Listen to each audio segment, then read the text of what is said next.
I got a request from one of my subscribers asking me to make the ingredients and measurements for your Nigerian sausages. I know that's one ingredients and measurement video I do not have on my channel.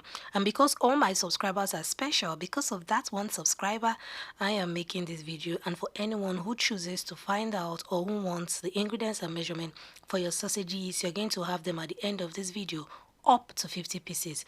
For this recipe I'm using, it will give you minimum of 10 pieces of your Nigerian sausages. Now we are using 500 gram of flour, 250 gram of butter, like 2 to 3 tablespoons of your cold water depending on the kind of flour you're using.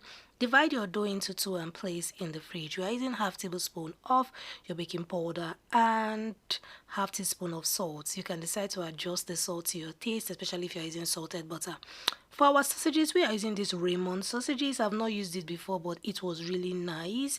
There's this thin film around it. You want to take it out. Add in whatever spices you choose, your onion powder, garlic powder, ginger powder. Just enjoy your sausages the way you like it. I added 2 teaspoons of blended garlic and ginger alongside with the regular fresh pepper. That was what I used. I just wanted it to have that fresh Nigerian pepper taste. So you can use powdered pepper, is fine. And you can also add paprika. That will just give your sausage color a deeper red look that everyone is used to. Now prepare your sausages by placing it in your piping bag. Take your dough out of the fridge that you've placed for like 15 to 20 minutes or 30 minutes, then get ready to roll. Make sure you dust your surface with flour before rolling. At this point I forgot to dust my surface with flour and I had to dust with flour and roll a second time. That's because my dough was getting stuck to my surface and the rolling pin, making it difficult for me to roll. This is after rolling a second time. You want to roll your sausages to be as thin as possible. This will give your sausages a neater or a cleaner look and make it easy for you to manage your dough. Remember, your dough is fragile, so after trimming the edges, you're going to pipe your sausages to the edge of your dough depending on the side you'll be rolling from. Add generous amount of your sausage filling, then go on now to roll your sausages twice. This is the easiest way to make your sausages. You can use this for the regular size sausages. You can use it for the size we'll be using for this video. I'm going to roll twice. Pick your dough carefully using the tip of your thumb. Brush with your egg wash and go on now to roll a second time. This will help your dough to stick properly and make it come out looking cleaner and giving you this yummy looking professional sausages. Don't you think so? Have you watched till this point and you haven't subscribed to Debbie's Kitchen? Do subscribe, do like and share, do comment and tell me what you think about this recipe. We're going to be trimming the edges to make sure that there are no unattractive ends. We are dividing our sausages into two. I am using between 5 to 6 inches. You can extend yours to 7 inches depending on the length of sausages you want, but 6 inches was what I used and to me it was perfect. Now when you roll in subsequent sausages, you're going to pick the previous sausages you rolled earlier.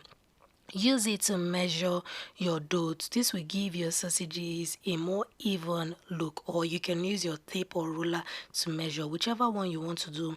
Make sure you measure your sausages every time you are cutting another batch.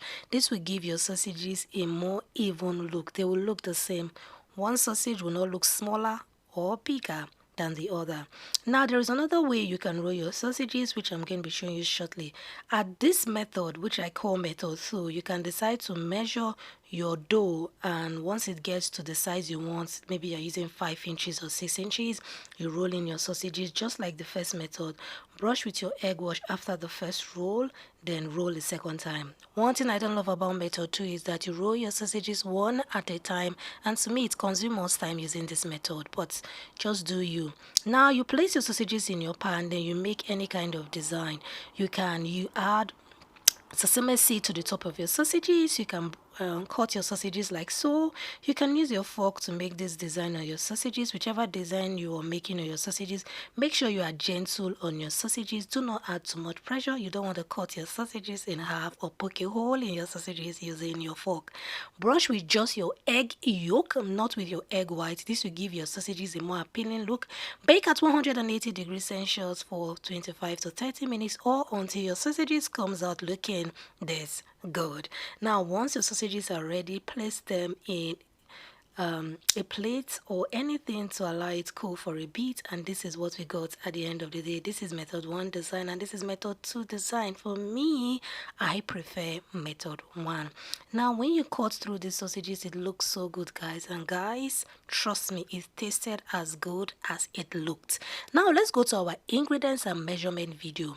For 20 pieces of your sausages, you will need 1 kg of flour, 500 grams of butter, 1 teaspoon of salt, 1 tablespoon of baking powder, 6 tablespoons of cold water, and 1 kg of your sausages. You can adjust your cold water to your taste depending on the kind of flour, but add your water in bits so that you will not spoil your dough. For 40 pieces, you need 2 kg of flour, 1 kg of butter, 2 teaspoons of salt, 2 tablespoons of baking powder, 12 tablespoons of cold water, and 2 kg of your sausages. So that's what you need for 40 pieces. Now for 50 pieces, you will need 2.5 kg of flour, 1.25 kg of butter, 2.5 teaspoons of salt, 2.5 tablespoons of baking powder, 15 tablespoons of cold water, and 2.5 kg of your sausages. If you are using salted butter, you can skip the salt altogether. Thank you so much for stopping by my channel. Do like, share, and subscribe.